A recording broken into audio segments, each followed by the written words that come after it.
Okay. All right. It is good to see you all.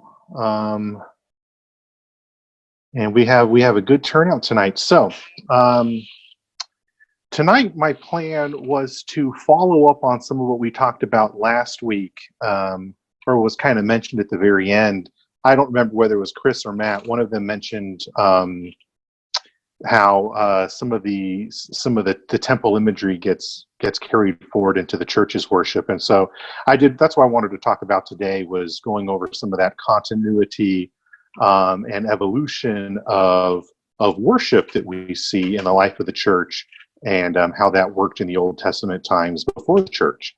But before we do that, I did want to see if there was any follow-up questions, any bit of discussion that y'all wanted to touch on from what we talked about last week and the week before we move into the new stuff.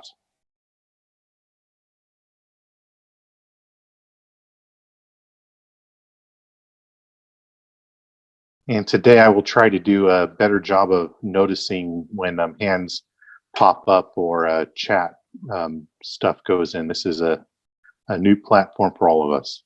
Okay, well then we'll go ahead and talk and start talking about the worship in the church.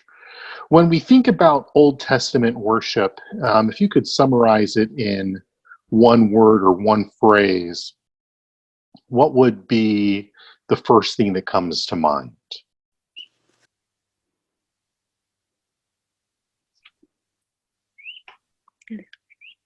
Put it down. I hear somebody. I think it was Aspen and Delaney. Did y'all have an answer to that? Law and order. Law and order. Okay, that's a good one. Okay, so the idea there being that it was something that we do see prescribed in the text of Scripture itself. Yeah, that's very good. Any other phrase or word that comes to mind when you think about Old Testament worship?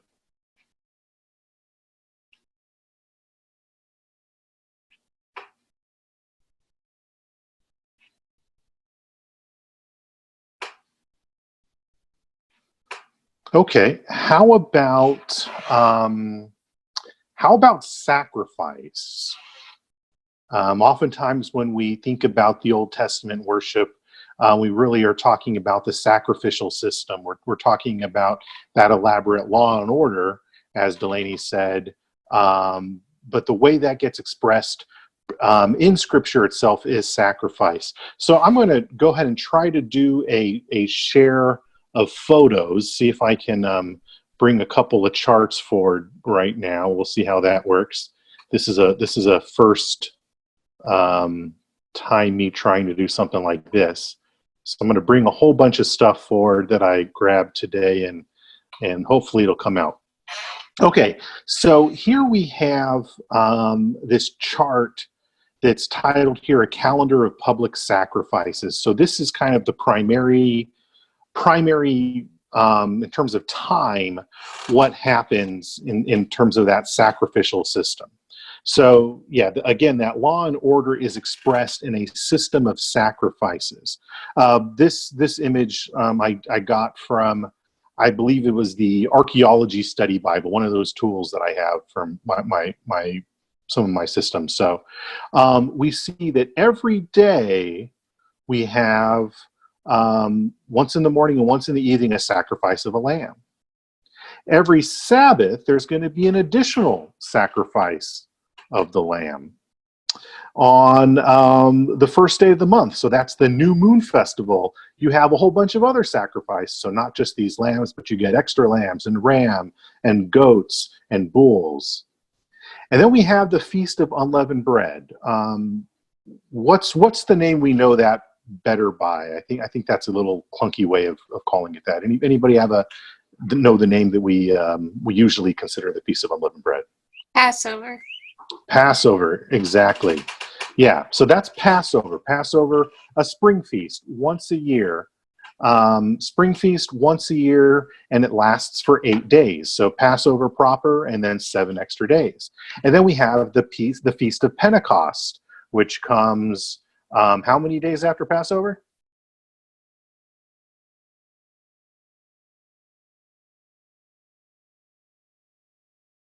Okay, we don't have any Latin scholars here today or Greek scholars. 50? Pentecost means the 50 days. Yeah, the 50 days. So it's 50 days after Passover. And you see in parentheses here, we have the Feast of Weeks. That's a more literal translation of the Hebrew. Pentecost is the Greek name for it, or comes from the Greek name for it. And that's because it's 7 weeks. So 7 weeks plus 1 day is 50 days. Pentecost is the 50 days. So that's another one of those major feasts, and that's also in the spring, but later on in the spring. This chart here has the first day of the 7th month. I was like, what are they talking about? The first day of the 7th month? What is this? Well, usually we call that in our Christian Bibles the Feast of Trumpets. In Jewish circles, it's better known as Rosh Hashanah, the head of the year, the new year, because they count the civil new year from what the Bible calls the 7th month. So this chart here is the religious calendar, which begins with the month of Nisan, which is the month that Passover is in. But in the civil calendar, we end up having Rosh Hashanah as the civil calendar in the Bible. I think I do see a hand, an actual hand with Tracy, because Tracy, you happen to be in my little window. If anybody else is raising their hand, I can't see it like that. You'll have to do the virtual hand. What you got, Tracy? So when it's saying like the 1st to 7th month, right? So that's, again, so is it their actual 7th month, or like ours, we say our first month is January because that's the beginning of our new year? So would Hebrews say the 7th month is really the first month, or was it their 7th month? Like whose 7th month is that? The 7th month is the 7th month of the religious calendar, the calendar that's set up in Exodus and Leviticus. So the 7th month is the biblical calendar, but yes, that's the beginning of the biblical civil calendar. Yes. The civil is the 7th. Yeah, so the civil year begins on the 7th month. They would say it's the first month. The reason why we say it's the 7th month is because everything that we reference here in the text is based on the religious calendar, the biblical calendar. Where this gets a little confusing is once you get outside of the Torah proper, once you get outside of those books of Moses and you're into the prophets. Sometimes they refer to the month based on the reign of the king. Sometimes they refer to it based on the civil calendar. Sometimes they refer to it based on the religious calendar. And it can be very confusing if you're just doing casual read through. And so, this idea of the 7th month of the year beginning with the Feast of Trumpets. So that first day of the 7th month here, that idea of the civil year beginning that way is very ancient. And it basically goes back to some calculations that were made, and they basically believed, and I'm not sure when this belief comes into place, but it's pretty early, that the world was created on the first day of the 7th month, the 7th month as the biblical calendar counts it. Yes. So then when you're looking at that 7th month, that's like our fall, usually? Yes. Yeah, that's in our fall, typically around September. Yeah. So their civil year, the beginning of their civil year is kind of like how we have our beginning of our civil year, we have our religious year starts in Advent, civil year, I guess, January, and then like our school year starts in September. So it falls. Yeah, exactly. Okay. Yeah, and we have this, different businesses might start their year as far as their accounting goes at different times, right?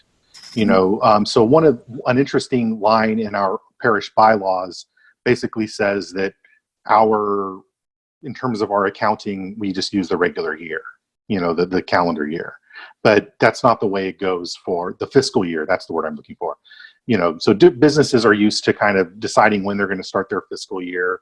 We're used to having, the beginning of the year as far as the schools are concerned, the beginning of the year as far as our civil calendar is concerned, and then, as you said, Advent being the beginning of the year as far as our at least the way we count it now, our religious calendar our liturgical calendar is concerned.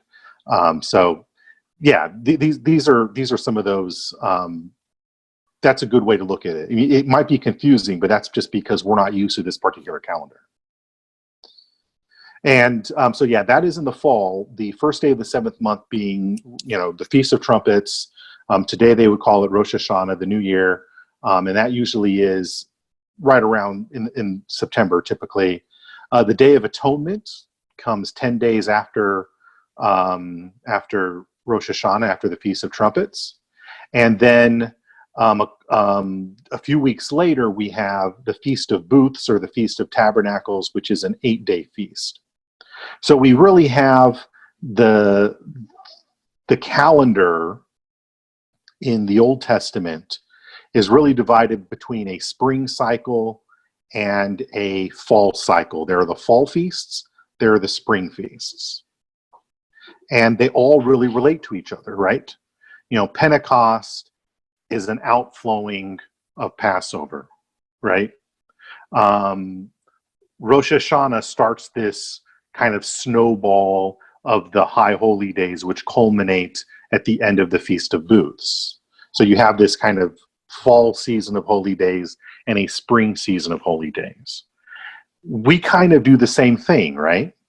We're familiar with that in our liturgical calendar, in that we really kind of start a season of holidays in the late fall, early winter with Advent, right? And that culminates with Epiphany.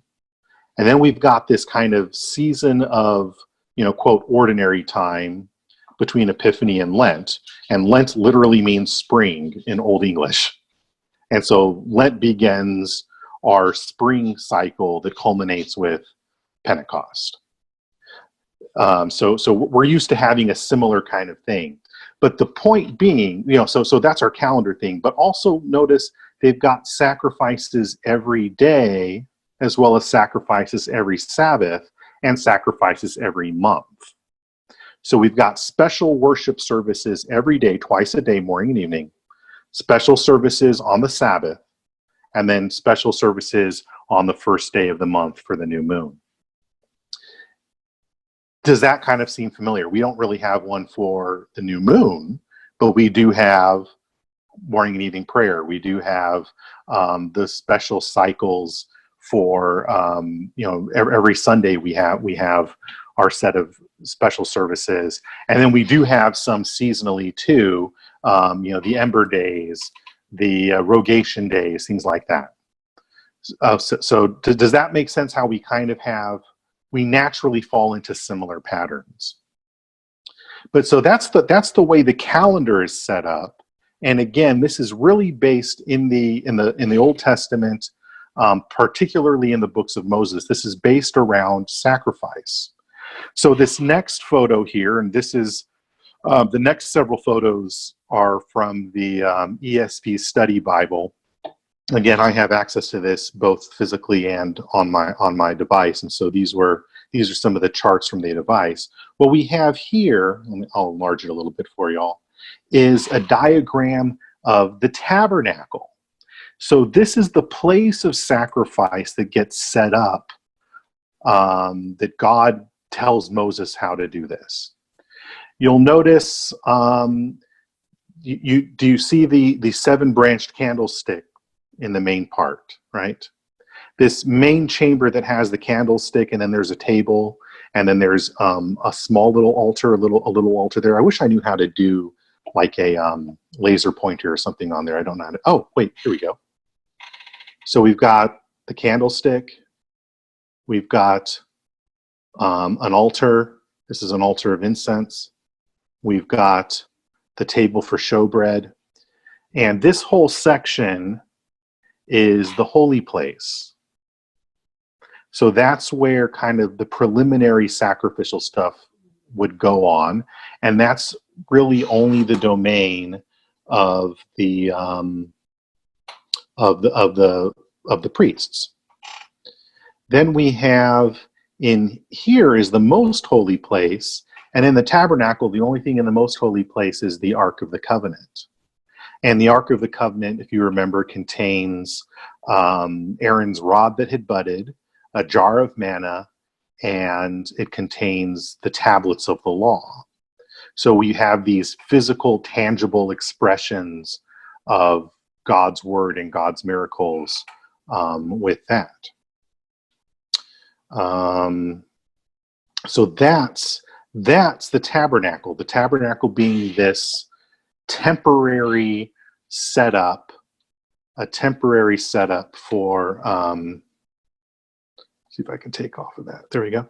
A temporary setup for worship. This doesn't show the whole tabernacle complex, but we'll see how that evolves with the temple. And this is basically set up from the time of Moses all the way through Solomon. This gives you a diagram. We're going to skip Solomon's house. We're going of Solomon's temple. Again, we've got this inner court, right? We've got the most holy place.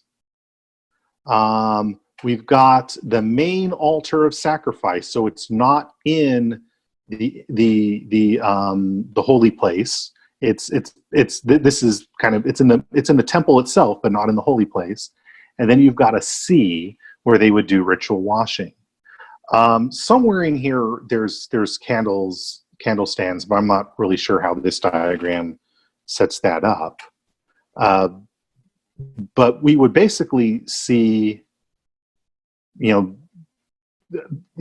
is the area where the priests do all their work, but the people would come into this area when they would need to, I believe, but they would never come into either of these areas.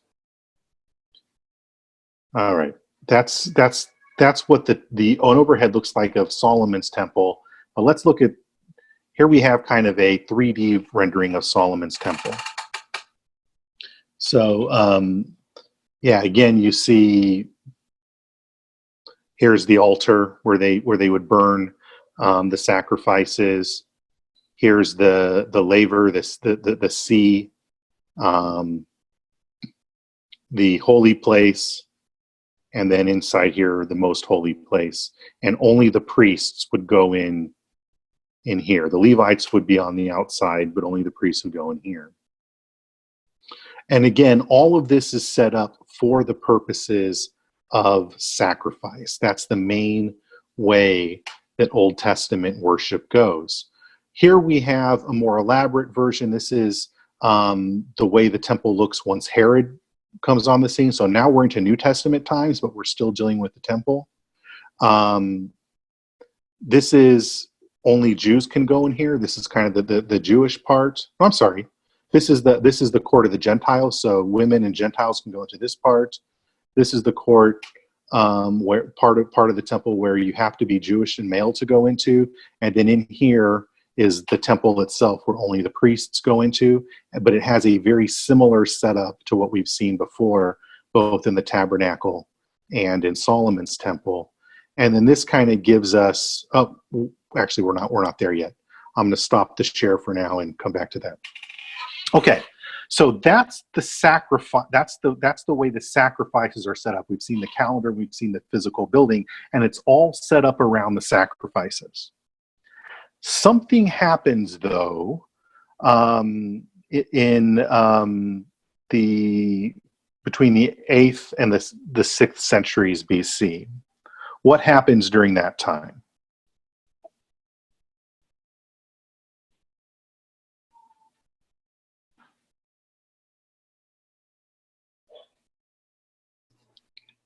Isn't that the exile? Yes, the exile. What happens to this system in the exile? I don't have it because they smashed the temple up, right? Yeah, you can't do it anymore. That's exactly right. You can't do it anymore. There's no temple anymore. The sacrifices stop. And in the prophets, it talks about the stopping of the sacrifices as part of the judgment on the people. God withdraws the worship of Israel in the way that he had prescribed it because of their sin. That's part of the judgment. But he always promises that we're going to have a new kind of sacrifice, a new kind of worship eventually. That doesn't happen for a while. I'm going to share some photos again because we're going to get to the next part. What ends up happening during the exile is we get instead the synagogue system. We get the synagogue system. And here is a diagram of one of the, based on some excavations of very early synagogues. Now, the synagogue ends up being a place where they meet. It kind of serves a dual function, almost as a community center for the Jewish people in exile, but also as a place for study and prayer.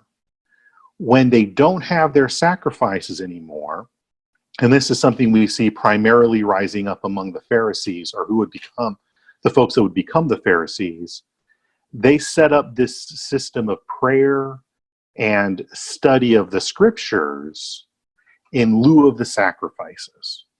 We don't have sacrifices, but we can still pray, we can still study. And what the way that, from what we understand, at least in these early synagogues, is whoever was kind of doing the readings, whoever was doing the officiating would kind of stand in the middle. There would be like a, they call it the bima, but it's basically like a lectern or a special chair. It could go either way, set up there. And the people would kind of sit on these, it looks like stairs, but they're really bleachers. And they would be around to listen, and they would be there to hear. This was the primary form of worship that we see throughout the Jewish world by the time of our Lord and the apostles. Now, yes, the temple was there because it had been rebuilt when they returned from the exile, but the synagogue system had become so entrenched that a lot of folks were only going to the temple sometimes. And on top of that, the temple had become very corrupt. They weren't 100% sure about the priesthood. The priests tended to be very political. A good example of this is while the Torah had said you get a high priest who's from the line of Aaron, and he basically has that post for life. What ends up getting set up is 3 or 4 families start rotating through the high priest, and it's not a lifelong position. That's why in the Gospels, we have Caiaphas as the high priest, but by the time we get to Acts, if I'm remembering properly, we have Annas as the high priest. Well, Caiaphas was still there, but he wasn't high priest anymore. Or, they had rotated positions, and they were part of the same kind of extended family. And so they would rotate through rather than have it be a position for life. Rather than it being true religious leadership, it ends up being a very political position and a very, very financial-based position. So a lot of the people just basically continued in the synagogue system. What we know from the liturgies that we have now is that there was an intentional building up of the synagogue service on the model that we see for the sacrifices in the temple. So there would be certain readings you do every day during morning prayer, and those readings were concerning the morning sacrifices. There were certain readings that you did every single Sabbath, and those readings were, of course, the readings related to the Sabbath sacrifices. Certain readings you do every new moon related to those new moon sacrifices, and so on for all the holy days as well. So that's the system that we have in the first century and continues to this day, because in 70 AD, once again, the temple gets destroyed and we don't have a temple anymore. And there hasn't been a place of sacrifice since then. Now, just as kind of as an aside, we have a very early temple. I think it's 4th century, ruins of a 4th century temple that's in Capernaum today, to this day. And Capernaum is owned by, I think, the Franciscan, one of the Franciscan orders in the Catholic Church. And the weird thing about it is that in the 4th century, The people that owned that land were the Byzantines, the Eastern Church, the Eastern Roman Empire. The Byzantines did not let synagogues stand. They tended to destroy synagogues when they moved into, especially in the Holy Land. Our tour guide, Ruby, said that there's a significant number of archaeologists that believe that the synagogue that we have still standing, and it's pretty much just walls at this point. I mean, there's no roof or anything like that, but it's in really good shape for ruins, and you can kind of walk around in it and stuff. And I did. I sang the Venite while I was in there. But that they believe that it had been set up by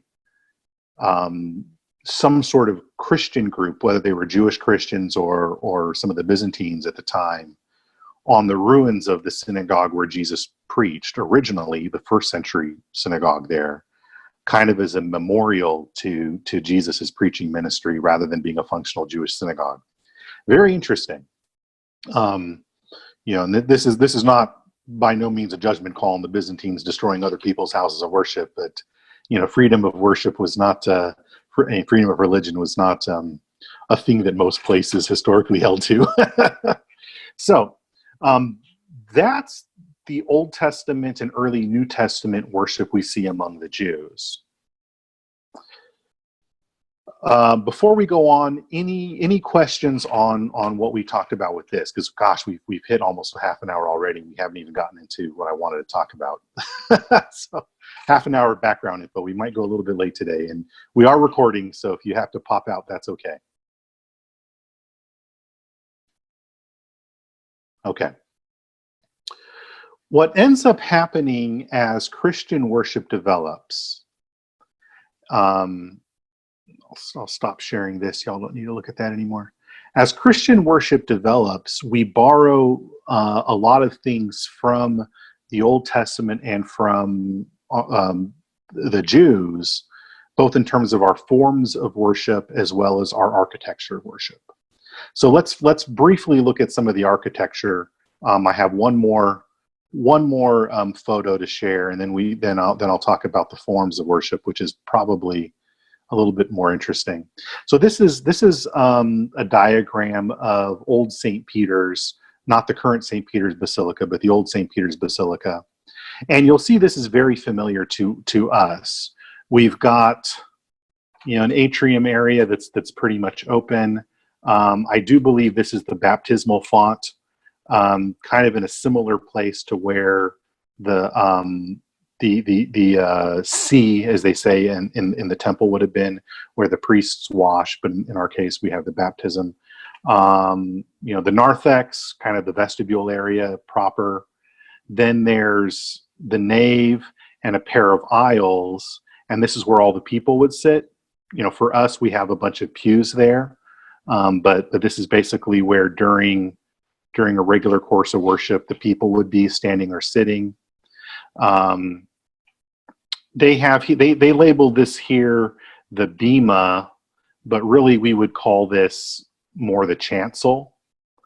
So this is really where the clergy do all their things, very similar to that holy place or inner court, one of the two, for the tabernacle and the temple, and then of course the altar itself, where the mass is conducted. And you see it bears it's intentionally very similar to the way that the tabernacle and the temple were set up.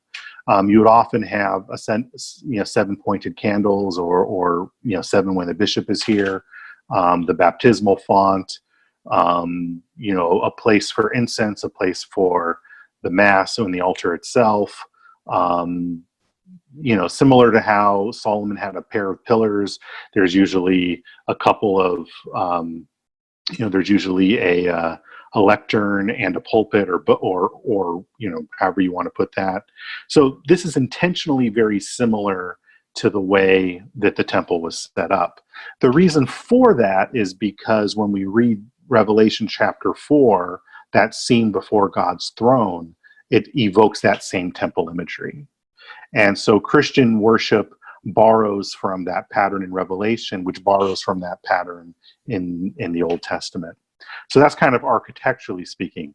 In terms of liturgically, what ends up happening is that the synagogue services of prayer directly influence the monastic and services of prayer that develop.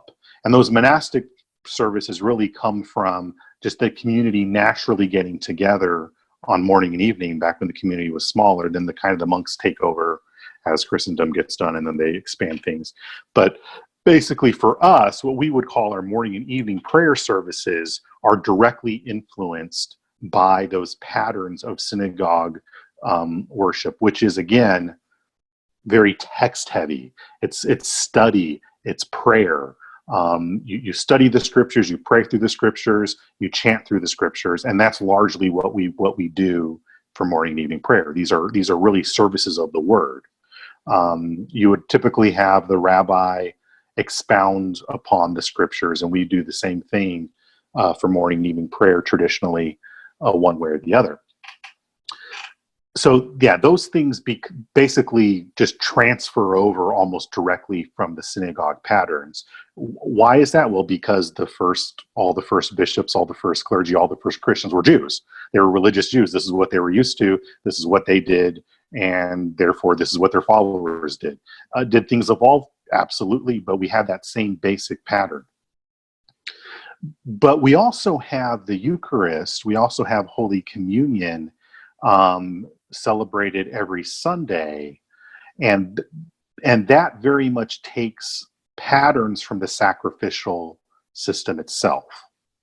Now, this is not to say that from the get-go we had this medieval idea of re-sacrificing Christ at the Mass. That's not the case. Really, that's almost a distortion even in the Middle Ages. That's kind of sloppy theology from sloppy theologians in those days. Like, the best theologians would never have said that anyway. But that's part of why the Reformation happened, is because of some of that superstition. But we do still have sacrificial language. Regardless of the liturgy, you're going to have some sort of sacrificial language in the prayers at Holy Communion. Take, for example, in our own service, at the ending prayers of the consecration. I forgot to bring my prayer book with me today, so it's in the other room. But we have this idea, okay, we offer up ourselves, our souls, and our bodies to be a living sacrifice. That language is there. We offer them to be a sacrifice of praise and thanksgiving. That kind of language is there. So there is this idea of sacrifice, but it's not a sacrifice of Christ for the propitiation of our sins. It's a sacrifice. It's a thanksgiving offering. It's a praise offering. And these are some ideas that you do find in the Old Testament. The actual propitiatory sacrifices, the church has always said, was fulfilled by Christ's one true sacrifice once offered on the cross. Again, even if in the Middle Ages we get sloppy sacrificial language, then in some circles continues to this day. It was never meant to be this idea that we are re-sacrificing Christ. That was never meant to be the thing. But there is, in some circles, an idea of participating in that one sacrifice through the Holy Communion. That's a discussion for another day. But again, we do have that occurring on Sunday in lieu of the Sabbath, on the holy days, similar to how we have in that first chart. And that does come very naturally from adapting what we see again in Revelation and in the Old Testament to our worship. And even our calendar, not just in the fact that we have daily services, weekly services, and then holy day services, but our calendar also is very influenced by that Old Testament pattern, even if some stuff happens at different times of the year. In the Old Testament, 3 of those feasts were pilgrim feasts. They were days when every male anyway, was supposed to go to Jerusalem to make sacrifice, to worship. And those 3 pilgrim feasts were the Passover, the Pentecost, and the Feast of Booths. I've mentioned this before, so this may be a little familiar to you all, but if not, it bears repeating. English is a little weird in calling Easter Easter. That's a Germanic thing, and English does it. Some of the other Germanic languages do it, but everybody else, it's a derivative of the Greek word Pascha, which is the same word for Passover. The Paschal mystery. In almost every language except for English and German and a couple of our Germanic cousins, you have the same word for Passover and for Easter. Why is that? Well, it's because Christ is our Passover lamb, right? And it happens at Passover as a fulfillment of the first Passover, the fulfillment of the events of Exodus. And then that second pilgrim feast, Pentecost, again, that's our other major high holy day is Pentecost. That's a huge day for the church.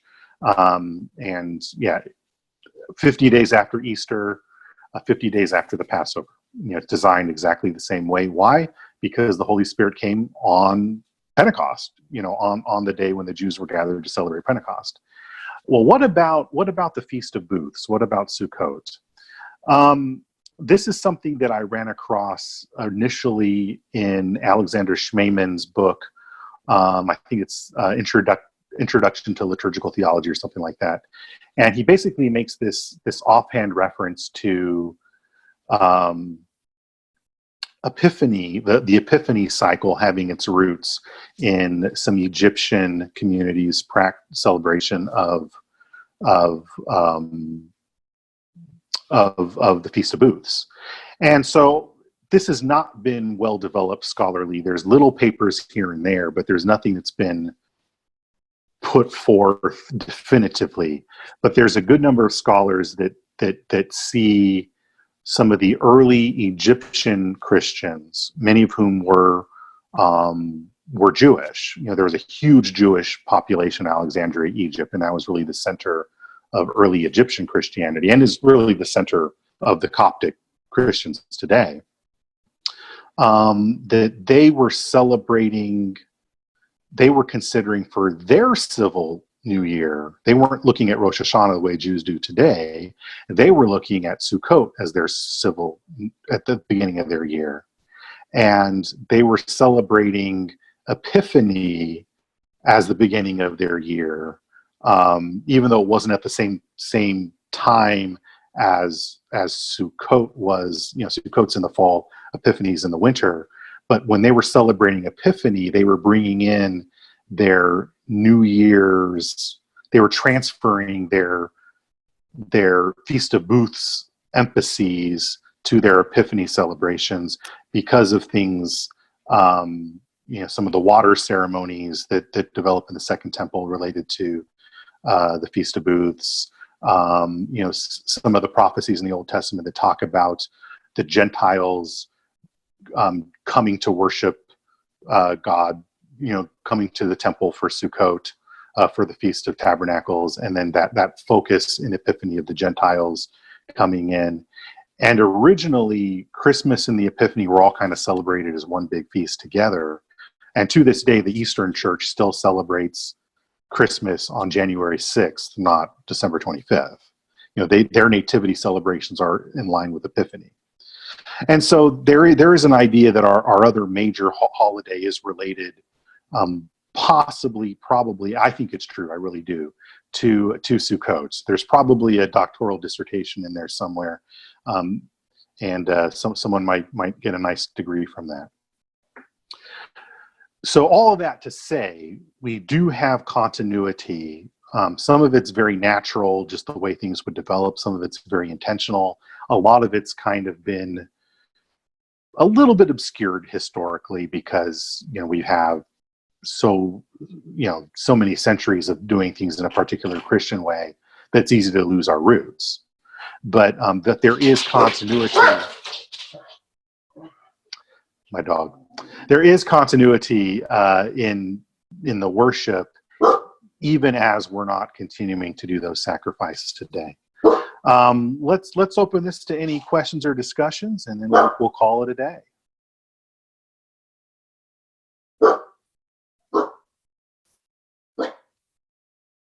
I'm going to switch to trying to view participants to see if I can see anybody that unmutes themselves. Hello? Yes. Oh, I see that hand. Yeah, so of course I got a book on the temple. I don't know if y'all can see that. It's the temple, its ministries and services as they were at the time of Jesus Christ. And I kind of had a passage in here that I thought was kind of interesting. Is the Christian, the traditional Christian of the practice of the laying of hands, with apostolic succession. The Jewish practice, they actually did that for the laying on of hands was part of the sacrificial ceremonies, which I thought was kind of interesting. That there's kind of it's not a direct continuity, but there's still sort of a symbolic kind of passing on of the sacrifice, so to speak, with that early practice of apostolic succession. I probably should read the actual excerpt from the book. But this was the only commencement of the service. Women might bring their sacrifice into the great court, but they might not perform the second rite. That of laying on of the hands, this meant the transmission and delegation and implied representation, so that it really pointed to the substitution of the sacrifice for the sacrificer. Hence, it was always accompanied by confession of sin and prayer. It was thus done. So there's also kind of an example of also confession and prayer too, that it talked about. I just thought that was kind of interesting, kind of studying that. So Yeah, and you see this most particularly even in the Bible itself, with the Day of Atonement sacrifices, where the sins of the people are put on the scapegoat, who is then sent out of the camp, sent to Azazel, basically, sent to hell. And so that's and so were they saying that was done with other sacrifices as well by the Second Temple time? That's what it sounded like, and that makes sense to me. That jives with other stuff I've read, but it's been a while since I've dug into the Second Temple specifics. Yeah, it's yeah, I believe so, because this is all the practices during the Second Temple time. So Right. It's not anything previously, if there's been any changes in between those periods of time. And yeah, I think it was for if I'm going back through here, not having to reread it, it was for sacrifice specifically. I think mostly for women too, because they were not allowed into the Holy of Holies. So there's that kind of delegation of the sacrifice to the priest. And yeah, and back back when you in the I see Delaney's hand. I'll get to you in a second there, Delaney and Aspen. It might be Aspen for all I know, but it's usually Delaney, but it might be Aspen. Yeah, you saw that division in the Herod's temple, and there was that one court where you couldn't go past there unless you were a male Jew, and yeah, that was very much a thing. And we do see that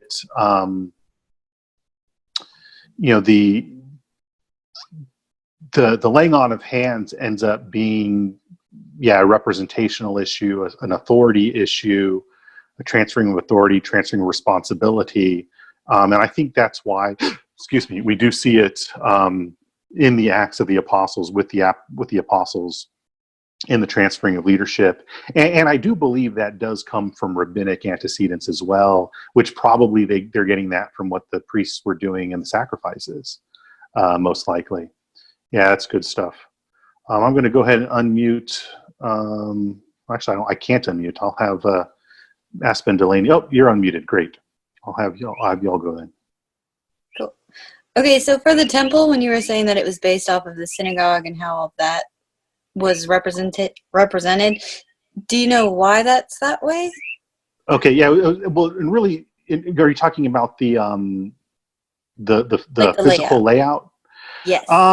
So yeah, synagogue layouts have been pretty fluid historically, but in the first century, it seems that the reason why it's kind of set up with a guy in the middle and everybody sitting around them is because it is a focus not on the sacrifice, but on the study and on the speech.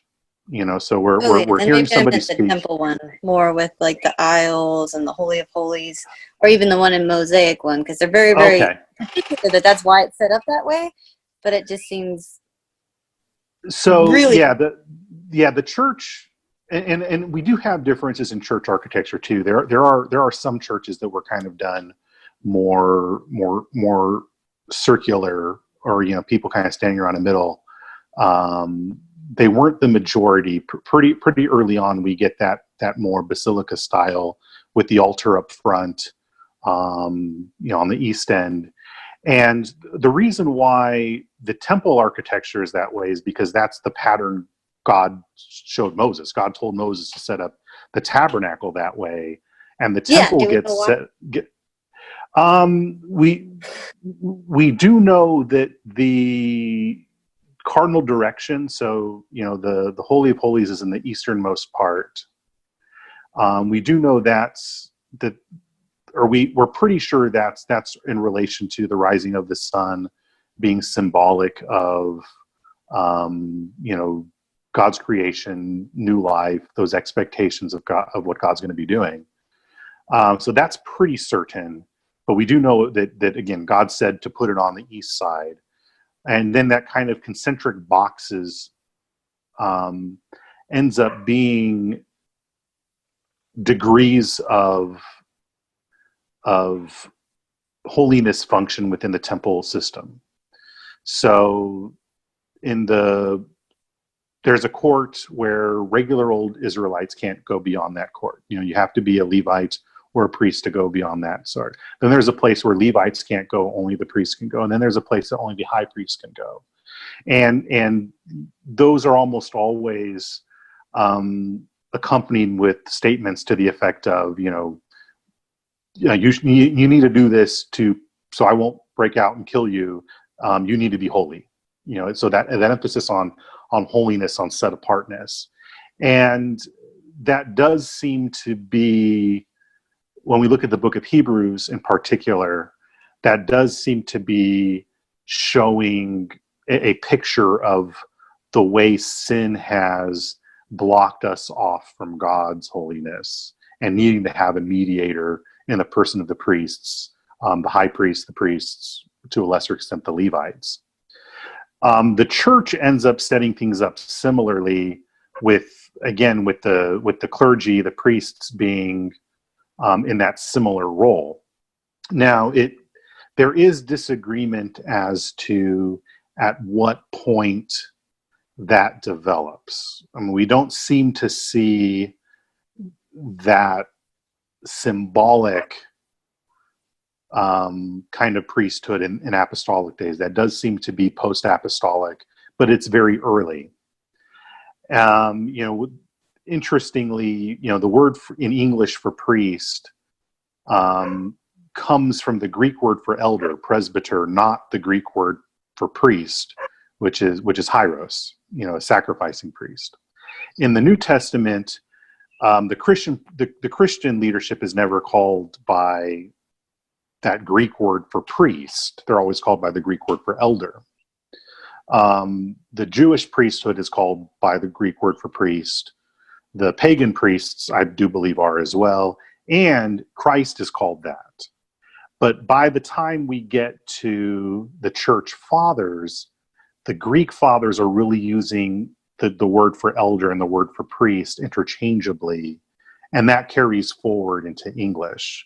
Again, Latin language is Latin-based languages tend to be a little bit more precise in this. In Spanish, for example, if you want to say priest, it's, you know, a sacerdos or whatever, you know, sacerdo or something like that. But if you want to say an elder, you know, you would say, you know, in a presbyter, you would have a different word that sounds a lot like presbyter. That's the way Latin functioned too. English doesn't function that way. We never really had two separate words for it, which can be confusing. But again, we do see the Greek fathers using the terms interchangeably anyway. Now, it's pretty clear that the reformers did not intend the presbyters, the priests, you know, our English reformers, to consider themselves a sacrificial priesthood. You know, we're not sacerdotal, to use the Latin term. We're not hierophants. We're presbyters. However, you know, that said, there is intentional sacrificial language, and the clergy do, you know, do function in a representative role on behalf of the people from time to time. That's part of what we do. Now, that doesn't mean that we are, you know, mediators. You got to go through the clergy to get to Christ. Absolutely not. There's only one mediator between God and man, the man Jesus Christ. But on a communal level, we do function in that way as well. You know, there's a reason why the priest has special, you know, has prayers on behalf of the people, rather than us basically, okay, everybody take a piece of paper on your way in and take turns who's going to read those priestly prayers. You know, and there are some churches that do that, you know, but that's not the way that the church historically has done it. And that's not the way as Anglicans we've done it either. I don't know That if is that like the answered the saddest question. thing I've ever heard. It's the what? So that is like the saddest thing I've ever heard. Like, I thought it was like, yeah, no, because you go to the church to be closer to God, but you don't. It's just to remind you that you're boxes and boxes away because you're evil, and that if you were just not, then there wouldn't be so many boxes for you to like pass through. Because there's the first one, then there's the Narthex, then there's the normal people, then there's the Levites, then there's like you're super far away. Which I guess I remember, but I always forget. Yeah, but Terrible remember reminder. that part of what's happening with that though is that the sacrifices are setting up a way to draw close to God in spite of that sinfulness. You know, the sacrifices are making a way to deal with sin, even if it's not a perfect way to do it. Which is you know why the Book of Hebrews goes to such length to say, you know, this was an imperfect deal. It wasn't, you know, this was something that is passing away, and it needs to pass away. And it's not because God set up something that was crummy, but it's because part of the reason why God set it up was to show the problem of that incompleteness. You know, to show why we needed a better sacrifice, a better priest. You know, and part of the important doctrine of the priesthood of all believers, that general priesthood, which you do find hints of that in the Old Testament. I mean, Israel is called a kingdom of priests. But part of that doctrine of the priesthood of all believers is that we are brought close to God because of Jesus. We have a share in his priesthood. Not that we get to be our own mediator, not that at all, but you know, we have a share in his righteousness, and so we can draw close to God because of his righteousness. And a large reason for why, you know, the church gets set up hierarchically is because of the need for orderly worship. You know, so in the church, it's less about, you know, I got a collar, I've got ordination, therefore I'm the holy guy who gets to be up in the chancel. Then more, this is an issue of order. This is an issue of, you know, we are going to worship in an orderly manner. We're going to worship in a manner that is biblical, and that part of the vocation of the clergy is a vocation of prayer and teaching and administering the sacraments. You know, that's part of what we're called to do. Yeah, so. Yeah. Yeah, I wanted to kind of add something to, because Delaney was saying it's kind of dismal, the temple. But what I was reading in the temple book, whenever you stepped into the temple, it was supposed to make you in awe of the majesty of heaven. Yeah, it's like, yes, it's supposed to remind you of how like small and insignificant you are as a human being, but also it's supposed to show you whenever you would step into the temple, it would be magnificent. And so you would, you'd step into this kind of magnificent cathedral that's supposed to represent heaven.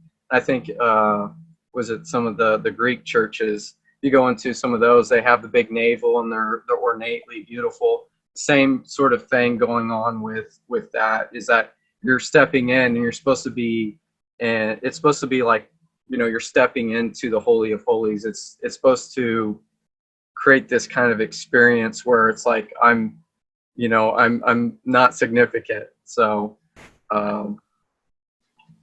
and we do see that, in the homily, there's in the book of homilies, there's a homily on the right use of the church, and part of the complaints they were having is that the people were using at the time, and we're talking 16th century here. They were misusing the churches, and they weren't taking care of them. They weren't treating them with respect. And the homilist here, I think it was Bishop Jewell, I could be wrong, but he's saying, look, this is God's house, for crying out loud. Why are you treating God's house so shabbily? And this needs to be a place of reverence, a place of awe, a place of prayer. And I'm very happy, for example, that that's part of the culture at All Saints. We don't have parties in the chapel. The chapel inspires quiet. Like, you could be by yourself when you're going to be quiet, and that's not the case in all churches, unfortunately. Some of the way we really value being comfortable and laid back has had some negative consequences. And I think that's what they were experiencing in the 16th century as well. But yeah, definitely by the time we get to the Middle Ages, by then definitely the churches are designed to inspire awe. When we were going around Israel, we ended up in quite a few Catholic churches, quite a few Eastern Orthodox churches, and a couple of Anglican churches, and one Lutheran church, I think. I don't think we ended up in any other Protestant churches. And you could definitely tell which of the Catholic churches kind of fell under the spirit of Vatican II, where it was almost gimmicky, in the way they did decor. Unfortunately, I think the one in Capernaum is kind of like that. In the Eastern churches, it was always very, very gold. There was so much gold everywhere. You see the splendor of the church, but it's very, very busy. There's so much artwork that it's very busy. And in some of the other Catholic churches, it was less so, but they were always very awe-inspiring. And in the two Anglican churches we went to, one was the Christ Church Jerusalem, which is very low church. And the other one was, and they kind of see their mission to Israeli Jewish people more than anything else. And then the other one was the cathedral, the Anglican Cathedral in Jerusalem. They're still grander, but there's kind of a simplicity to it, which I think reflects some of that Protestant ethos. But it still is supposed to inspire awe. And I couldn't imagine anybody going into either of those churches and having a picnic or having an argument or something like that. They were still places of awe. Yeah. All right, well, we are right around an hour, so unless there's anything that's particularly pressing, I think we're going to call it a night. We went much longer than we intended to, but sometimes that'll happen on these virtual calls. Thanks, Father Isaac. Oh, always my pleasure. I've missed doing this, y'all. I really have. I'm glad we have a venue for doing this again. And I will see you all on Sunday. God bless. Thank you.